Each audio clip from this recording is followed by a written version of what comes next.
You know that moment when your paycheck hits? And instead of feeling relief, you feel pressure.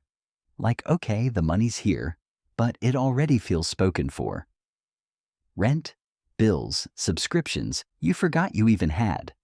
And suddenly, you're doing that quiet math in your head. If I buy this now, what breaks later? That feeling isn't because you're bad with money, and it's not because you're irresponsible. It's because the rules of budgeting quietly changed, and most people are still playing the old game. Let me explain. For years, we were told budgeting was simple. Track every dollar, cut lattes, follow some clean rule like 50-30-20, and everything magically works out. But if budgeting was really that easy, why do so many people feel more stressed about money now than they did 5 or 10 years ago, even while earning more? Here's the uncomfortable truth no one likes to say out loud. Budgeting didn't get harder because people got worse. It got harder because life got structurally tighter. This is Easy Street Invest. I spend an unhealthy amount of time thinking about money psychology, why financial stress feels louder than ever, and why some people seem calm about money even when the economy feels shaky. If you want to understand money in a way that actually fits real life, not spreadsheet fantasyland, make sure you subscribe, because this video might completely change how you think about budgeting. The structural shift nobody talks about. Here's what actually changed. In 2010, the median American household spent about 50% of their income on fixed costs: housing, transportation, insurance, debt, the non-negotiable stuff. By 2024, that number hit 65%. That's not a small shift. That's a fundamental restructuring of how money flows through American life. Housing costs alone jumped 43% between 2019 and 2024. Not over a generation. Over 5 years. The median rent went from $1,470 to $2,100. Meanwhile, wages rose about 18% in that same window. Car insurance premiums increased 26% since 2022. Homeowners insurance is up 34%. In some states, it's doubled. Child care costs rose 32% nationally. In major cities, families are spending $2,000 per month per child just for daycare. So before you even think about groceries, gas, or saving for the future, 65 cents of every dollar you earn is already gone. And this is where traditional budgeting completely falls apart.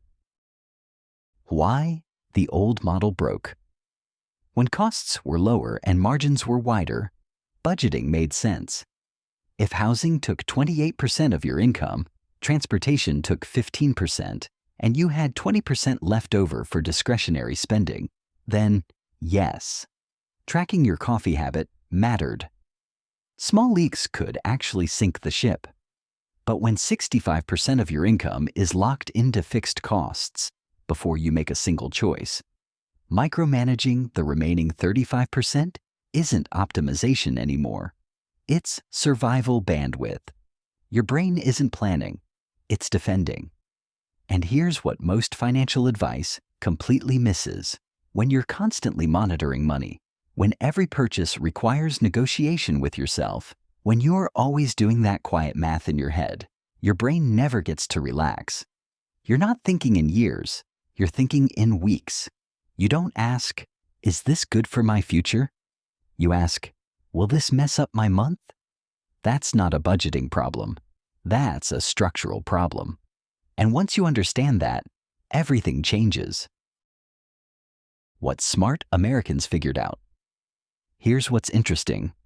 While most people are budgeting harder, downloading apps, tracking every expense, feeling guilty about small purchases, a growing segment is doing something completely different. They're not optimizing their spending. They're redesigning their fixed costs. Because here's the truth that nobody wants to say. If your three biggest expenses are wrong, no budget will save you. Housing, transportation, and debt. These three categories decide whether money feels tight or calm. And smart people realize something crucial. You can't spreadsheet your way out of structural pressure. So they stopped fighting small battles and started redesigning the system. The three-priority framework. Here's what actually works now, not percentages, not tracking apps, but three priorities in order. First, stability. Can you survive a surprise without panic? Not technically cover it on a credit card. Actually absorb it without derailing your month. Second, flexibility. Can you say no or yes without consequences? Can you walk away from a bad situation? Can you take an opportunity that requires upfront cost? Third, growth. Is your money quietly working while you live your life? When those three are in place, budgeting becomes almost invisible. You don't track every dollar because the system handles it. And this is where people get confused. They think wealthy people are calm because they have more money. But that's backwards. They're calm because they built margin early and then protected it. What margin actually means. There's a specific moment when money stops feeling loud. It's when your car repair doesn't trigger panic. When a medical bill is annoying, not terrifying. When you don't need perfect timing for everything to work. That moment doesn't come from discipline. It comes from financial slack. Slack is what lets your brain zoom out. It's the difference between reacting to life and designing it. And here's how you build it. You redesign one fixed cost at a time. Housing. Can you move 20 minutes further out and cut rent by $400 a month? Can you take on a roommate for a year? Can you house hack and rent out a room? Transportation. Can you go from 2 cars to 1? Buy a reliable used car instead of financing new? Bike commute twice a week and sell the second vehicle. Debt. Can you refinance at a lower rate? Consolidate and automate payments? Negotiate with creditors? These aren't small decisions. They're structural redesigns, and each one creates breathing room that compounds. When you cut housing by $400 a month, that's not just $400. That's $400 that doesn't trigger another decision. $400 that isn't creating stress. $400 that can absorb the unexpected without drama. That's margin. And margin is infrastructure, not a reward. The side effects nobody mentions. Here's what happens once margin exists. You stop caring about cheap versus expensive and start caring about worth it. You'll happily spend money on things you value and ruthlessly cut things you don't, not out of guilt, out of clarity. A $6 coffee? Fine if it matters. A $40 subscription you forgot about? Canceled immediately. The shift isn't about being frugal. It's about being intentional. And this changes everything about how you show up, especially at work. When your finances aren't fragile, your career changes. You negotiate differently. You speak up more. You stop tolerating nonsense. Not because you're arrogant, because you're not desperate. And desperation is the weakest position any human can be in. Margin gives you leverage, even if you never use it. The trap that resets everyone. Now here's where most people destroy everything they just built. They finally create some margin and immediately blow it. They upgrade the apartment, lease a nicer car, add subscriptions back in, monthly obligations creep up again. And suddenly, they're right back where they started, just with nicer stuff. That's not progress. That's a reset. Here's what the data shows. The average American who gets a raise increases their spending by 110% of that raise within 18 months. They literally spend more than they earned. Meanwhile, people who build lasting wealth Do the opposite. When income rises, fixed costs stay flat. The gap becomes margin, and margin becomes freedom. This is why some people seem effortlessly calm about money, while others are always stressed, even when they earn the same amount.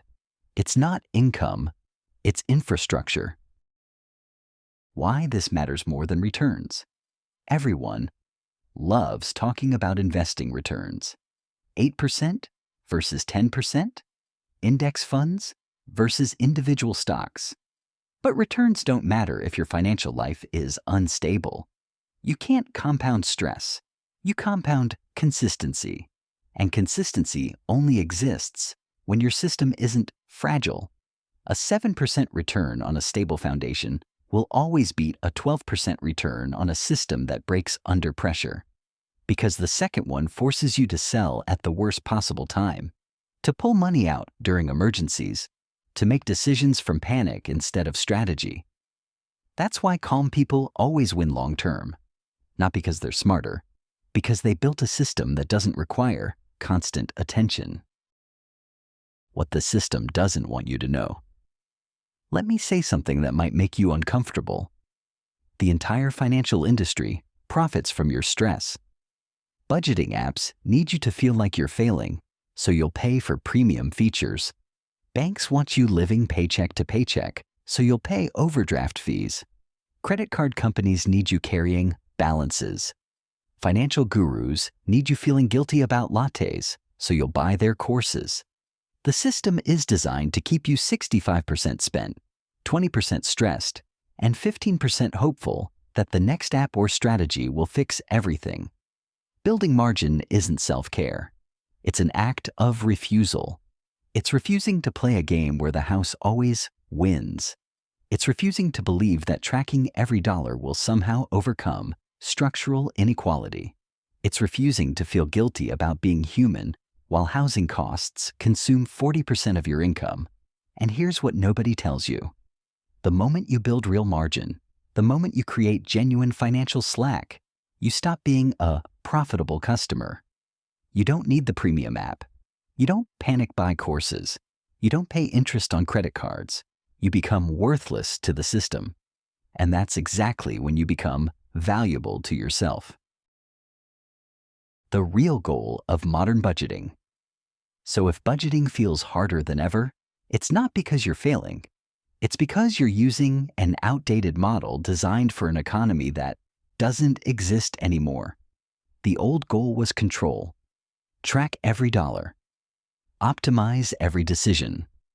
Feel guilty about every pleasure. The new goal is resilience. Build a system that absorbs shocks, redesign fixed costs, create margin, and protect it like oxygen. That's what smart Americans figured out while everyone else was arguing about lattes. They stopped micromanaging and started redesigning. They stopped optimizing spending and started restructuring costs. They stopped feeling guilty and started building infrastructure. And slowly, quietly, money stopped being loud. Not because they got rich, because they got free. The question isn't whether traditional budgeting still works. It doesn't. The math changed, the structure changed, the game changed. The question is, how much longer will you keep playing by rules that were designed to exhaust you? Because every month you spend tracking pennies while ignoring structural problems is another month the system wins. And you can't budget your way out of a rigged game, but you can redesign your way out. The choice, as always, is yours.